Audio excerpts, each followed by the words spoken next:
Yeah, you're on the air. Go ahead. Hello. Hello.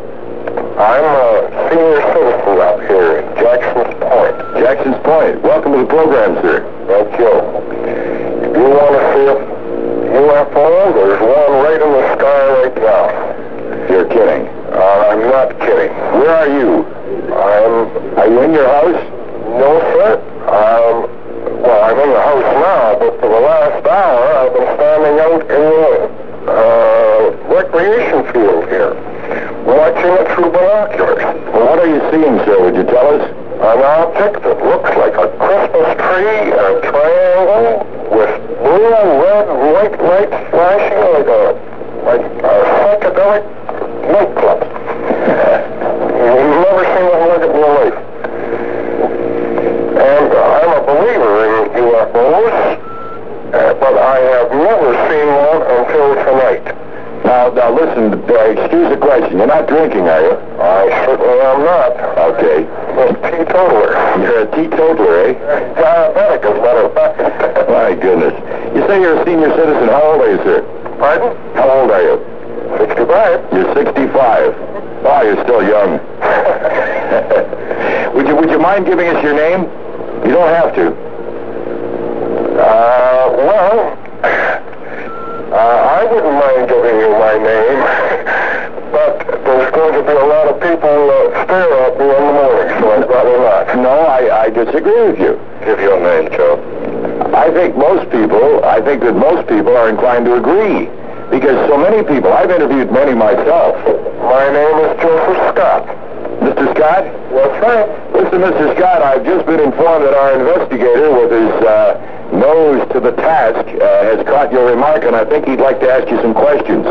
I'm referring to Mr. Henry McKay, who is the metro area UFO investigator, who has spoken to many people like yourself who believe that they have seen this type of thing. Would you like to talk to him? Sure would. All right, just a moment. Mr. McKay, can you hear me? Hello, yes, I can. Have you heard this gentleman's comments? Just briefly, the fact that he has been watching it through binoculars. Yeah. Sir, Joe, I got your first name, Joe. What is your last name? Scott. Joe Scott? And you're a senior citizen living up at Jackson's Point, and you've told us that you've seen something through your binoculars outside, which you believe is an unidentified flying object. I'm going to turn you over to Mr. McKay and let him ask you a few questions about it, because he'll know better what to ask you than I would. Mr. McKay? Right. I believe Mr. Scott can hear you now. Go ahead, sir. Hello, Joe. Hello, Mr. McKay. Yes, I'm glad to hear your voice. Glad to meet you. Yes, could you just give me, I'll ask you some questions very briefly, and just give me some short answers. Right. What direction were you facing? South. At Jackson's Point, you were facing? I was looking south, yeah. Yes. And you watched it through binoculars. Pardon? You were watching the object through binoculars. Yes, I was. And how long was it, is it still visible? I imagine if I went out there now, I could probably see it. All right. Could you estimate the altitude and the direction? South? Point. Yes. Down towards Toronto way. I don't say it's over Toronto, but it's down Toronto way. It could be a lot farther than that. Yes. Fairly well up in the sky.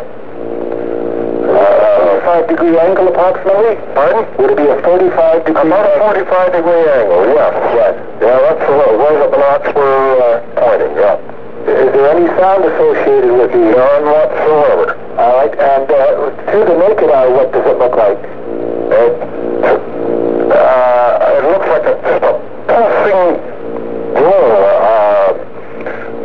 like a faraway bunch of little lights that would be going through a fog.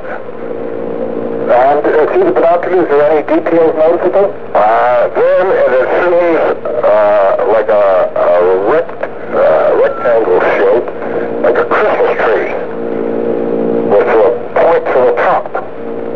And I'm not the only one that witnessed this. The superintendent of the law March and his wife, and was out there with me, watching. As a matter of fact, we've been out there quite a while before we seen this stationary one. We've seen two heading, I would say, northwest, right over the top of the lake. And they were pulsing too. They certainly were. Is there any aircraft in the vicinity? Not to my knowledge. I wouldn't say these were aircraft at all. I would say I've been associated with flying and so forth and whatnot. I can recognize a plane in the sky at night. All right, fine. Thank you very much. I think we'll turn the program back to Mr. Knight, and by now we should have many observers on this object. Well, I hope they're looking. Thanks very much for calling. Mr. McKay, don't go away, eh? Mr. McKay? Still here. Don't go away. Mr. Scott. Yes. Let me thank you very much for contributing to our program tonight. Thank you. Okay? And we'll say goodbye to you for the time being. Mr. Knight. Yes. May I interject? Would you tell Mr. McKay to pay a visit to Jackson's Point at some time? Are you on the same phone line as Mr. Scott? Yes. I see you've taken over from Mr. Scott. Yes, this is the superintendent. Oh, Jack, then you have observed the same things that Mr. Scott has just described to us. Yes. I see. And do you go along with what he said? I've been a ufologist for 15 years. I see. I would like to speak to Mr. McKay. All right, you're there, are you, Henry? Yes, I am. Would you go ahead? Hello, Mr. McKay. Hello. How long have you been a ufologist? Well, I'm not, that's not the point right now. We're more interested in this actual sighting. Yes, we are, Mr. McKay, aren't we? Yes. And, of course, we're interested, too, in your intellect in regards to these sightings and your comprehension of the totality of the analogy of ufology. That's true. Indeed. Let us judge ourselves carefully, Mr. McKay. Jack, since it's Ron Knight again, since that's the only name we have for you, if you're going to go ahead and carry on this type of a discussion with Mr. McKay, I must step in and get your full name and address and so forth, since we have all that from Mr. McKay. Would you mind giving that to us?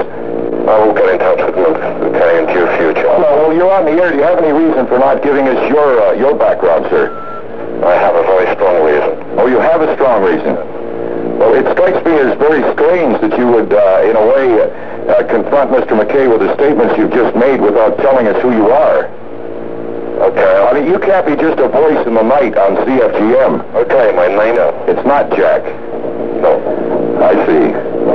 Do you doubt what Mr. McKay says or what's been quoted about him for some reason?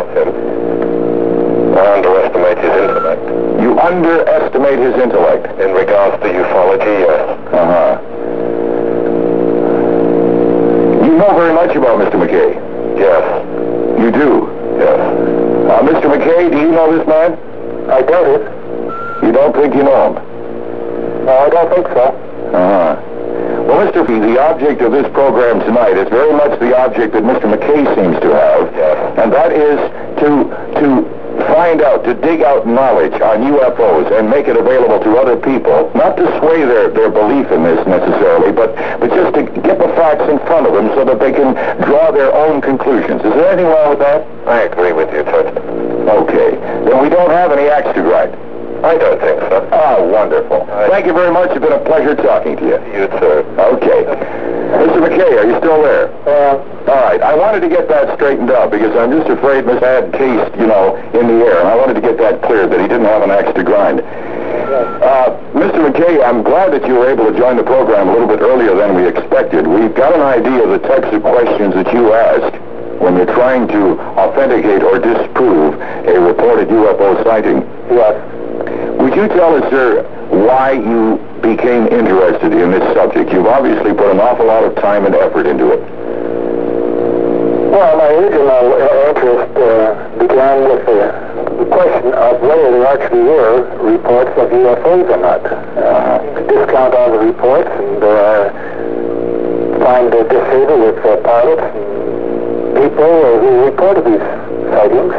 And the more I read on it, I was more convinced that there's some truth to the matter.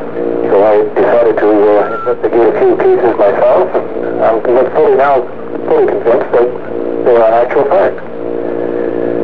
You questioned this gentleman out at Jackson's Point about what he believes he's looking at out there tonight. Are you inclined to believe that what he saw was something authentic, something from, say, another solar system or something? Oh, I wouldn't dare venture opinion on that, the amount of information that's available at the present time. I'm glad to hear you say that. It speaks very highly for you as an investigator. No, it's quite important that he observed it to naked eyes in the binoculars, and he has other witnesses. Now, due to the fact that it's being broadcast at the same time it's being observed, we should come up with other witnesses at various points. That's right. If they really saw something, you would think that other people will call. Yes. Now, they may not be able to get onto our program tonight, Mr. McKay. Would you like to give us an address where they could write you and convey their sighting, the information on their sighting to you? Yes, I would, but I'd like to emphasize the point that I'm not in a position to supply or provide information on UFOs or any literature available. I get numerous calls and letters requesting information, and I'm just not in a position. You haven't revolved this into a commercial enterprise. That's what you're saying. With you, it's still just a matter of your own personal interest. Yes. In the whole subject. I'm a member of a number of organizations. I just can't handle all the correspondence requesting information. I would like to receive all the available reports as long as they're well documented. Well, suppose you tell us now, Mr. McKay, what you would do with that information. Well, I would have to try to evaluate it further. I'm not primarily concerned with just lights, nocturnal lights in the sky, or daylight discs. I'm only interested in close approaches or landing sites where details can be noted. How about photographs? Yes, photographs, but they're quite expensive to determine whether they're hoaxes or not. And, again, it would be a considerable length of time before it was determined whether it was an actual fact or of an object or a hoax. Could we assume, Mr. McKay, that if you felt there was something authentic in a given report or in a series of reports, that you would channel this on to other proper authorities? I mean, you say you belong to a number of organizations. Would this information be conveyed to them? Yes, but I would suggest that the people who are completing reports for documentation regarding UFOs, that they make 3 copies. With as much detail as possible, as an example, animal reaction, electrical disturbances, things of this nature, names and addresses of witnesses. Retain 1 copy for themselves, send 1 to the National Research Council in Ottawa, and 1 to research organization or myself. That's very good. All right, I'm sure we'll find out more about you as in the next 25 minutes or so, Mr. McKay. I'm thinking that we should get back to the call since our lines are jammed and give you the opportunity and the people calling the opportunity for a conversation on the subject. All right, and we'll be right back with this program on Phone Forum tonight. Okay, that's apologies for our telephone phone that you could hear during Ken's commercial announcement there. I guess we're back to line 1, are we, Ian? CFGM, you're on the air. Go ahead. Yes, Ron. This is Jack again. Oh, hi. Yeah, you told me to go up and Jackson's Point or something. You cracked the word. No, the fellow from Jackson's Point identified himself as...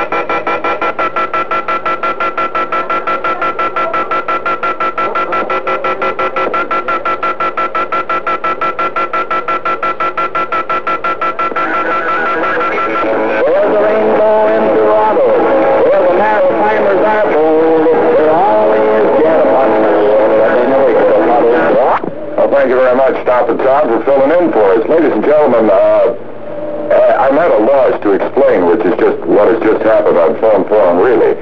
For some reason, all of our lines were jammed, and we've had to clear all of the phone calls, so the people were holding on. Would you mind calling us up again, and we'll start over? I don't know. Maybe someone from Bell Telephone could someday figure out what actually happened there. But Ian and I went through our normal process, and yet you heard the sounds, the distortion that occurred on the program, and I must apologize to you for it. We'll get right back to our calls again in the hope that that won't happen again. We'll go to line 1. Phone forum, good evening. Yes. I'm sorry for that mix-up. Were you one of the people who was waiting? Yeah, well, I just dialed it, and then they put me on hold. Yeah, okay, maybe it's just that there are too many people dialing in at once to get on the program. But we're talking about UFOs, Ed. Do you have something to tell us? Yeah, like, I never seen a UFO before. Okay. Neither have I. I was just wondering, hello? Go ahead. Oh. I was wondering, you know the radars that we have nowadays? Radar? Yeah. Right. You know, couldn't they, like, catch one? Like, detect one in midair? Mr. McKay, are you still standing by?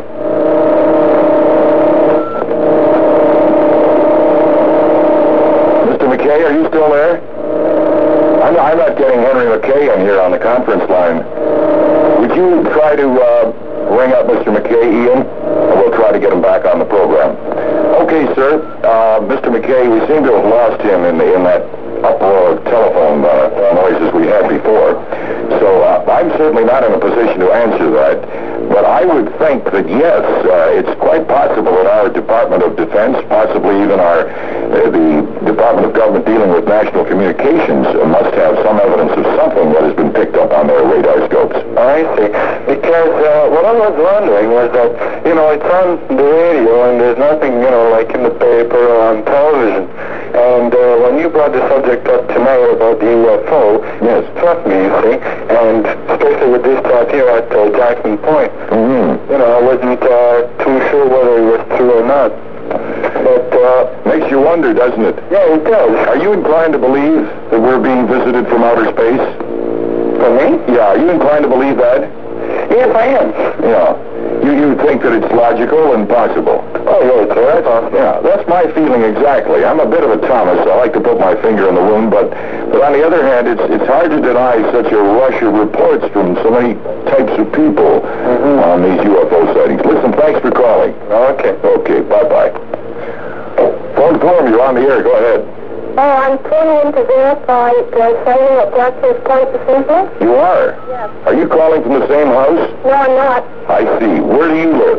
I live Willow Beach, just a few miles from Blackfish Point. And what have you seen? I saw the same things this evening. There was 3 of them. The same things. You saw 3 of these things? Yeah. Are they out there now? No, they're not. This is earlier, about 8 o'clock. Around 8 p.m. Would you describe one of these things? When we stop. Oh, wait a minute. I'm informed that Mr. McKay is back. We'll let him do the questioning, okay? Yes. Just a moment, please. Hello, Henry. Hello. We have just found another person out in the Jackson's Point area to verify that earlier call. It's a lady at Willow Beach. Would you like to talk to her? Yes, I would. Oh, go ahead, Henry. Hello. Hi. Hi. Did you see the object yourself? Yes, I did. I saw the 3 of them. Could you describe the behaviors, please? Pardon me? Could you describe the action? The first one, it went down towards Toronto and disappeared, and the other 2 were just hovering, like at a standstill. And when the first one disappeared, the second one followed. And when it disappeared, the third one did the same thing. All travel in the same direction? Yeah. And about 9:30, I saw another one go down the same way. 9:30 this evening? Yes. Were you watching it through binoculars? No, I didn't have any. Any sound attached to this? No. Could you estimate the altitude? No. And in relation to where you're located, what angle would it be? estimate the angle from your position? How high were they in the sky? No, I couldn't do it quite as up, but I couldn't. Wouldn't be directly over your head? No, they weren't. They were up. To the west? Are you familiar with the... Well, they were down, like, going towards Toronto Way. Yes, that would be south. Yes. Did you observe the objects first in a westerly direction or easterly? Yeah. In a westerly direction. What are the cloud conditions up there? Is it very... No, there was no clouds. It was very clear. Very clear up there, is it? Because I was just out and it's very cloudy. Thank you very much. Okay. Thank you for calling, eh? All right, thank you. Bye. Bye-bye. Okay, Mr. McKay, you hold on, will you? Yes, I will. I must apologize for that telephone mix-up earlier, Henry. I'm still at a loss to explain it. It just seemed that everything in the whole telephone system here jammed. We had to clear all the lines and start over in order to get back to where we were. Very mysterious. You'll stay there, will you? Yes, I will. Okay, we'll be right back with Phone Forum.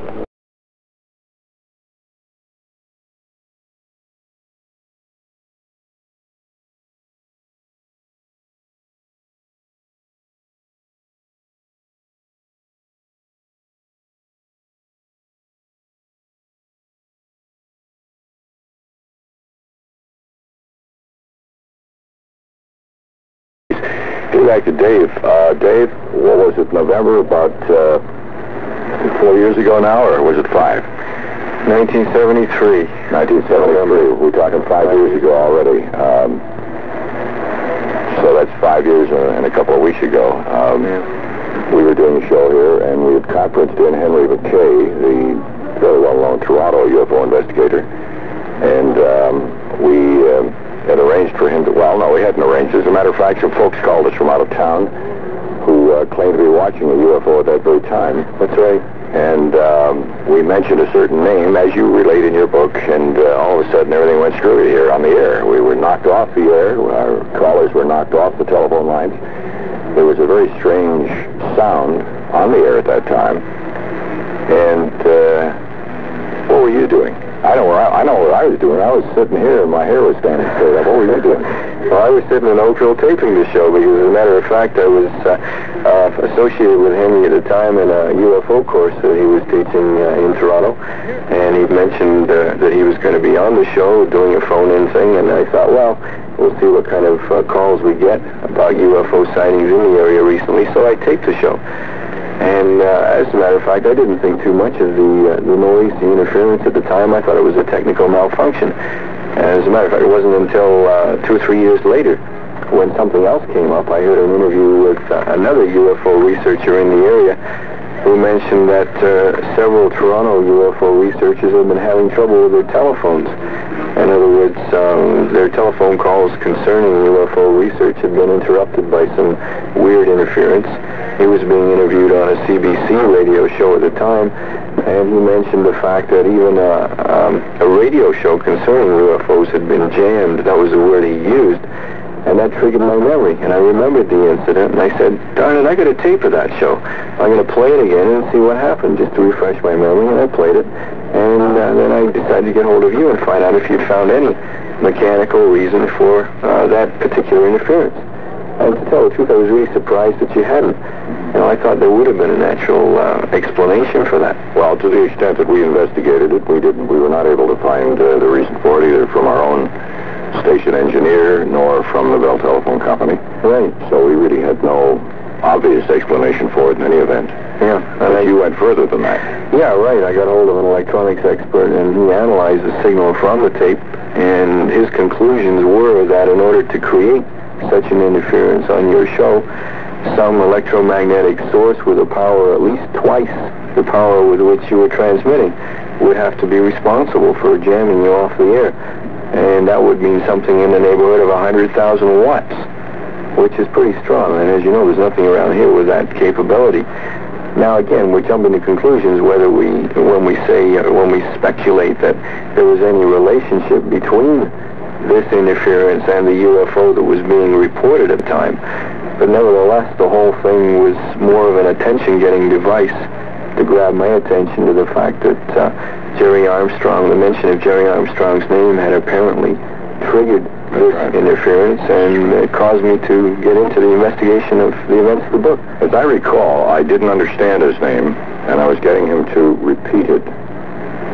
What actually happened, and this is fresh in my mind because I recently played the tape, was that he got into an altercation with Henry McKay on the show, and you made him reveal his name. You mentioned that you don't usually do that on a radio show, but since because of the tone of the conversation, you wanted to know his name, and he revealed it. And then a few minutes later, somebody else telephoned in and mentioned his name, and it was at the second mentioning of his name by somebody else that the interference started. Yes, because Jerry Armstrong and I had words, because he was questioning the credibility of Henry. It appeared that way. That's the way it appeared to me. I'm pretty sensitive to those things. I don't allow badgering on the show. Right. And so immediately the hairs on the back of my neck went up. And I said, well, all right, I'll allow this to continue, providing you let us know who you are. You know who we are. Mm-hmm. Now let's make it fair game. Tell us who you are. And because of his profession at the time, he preferred to remain anonymous. But it was so important to him that he finally reluctantly revealed his name. Right, yeah. And that's when exactly whatever it was. It scared the pants off Ian, I know that. Well, and Ian can verify that up until that time on the show, there'd never been that type of interference at any time.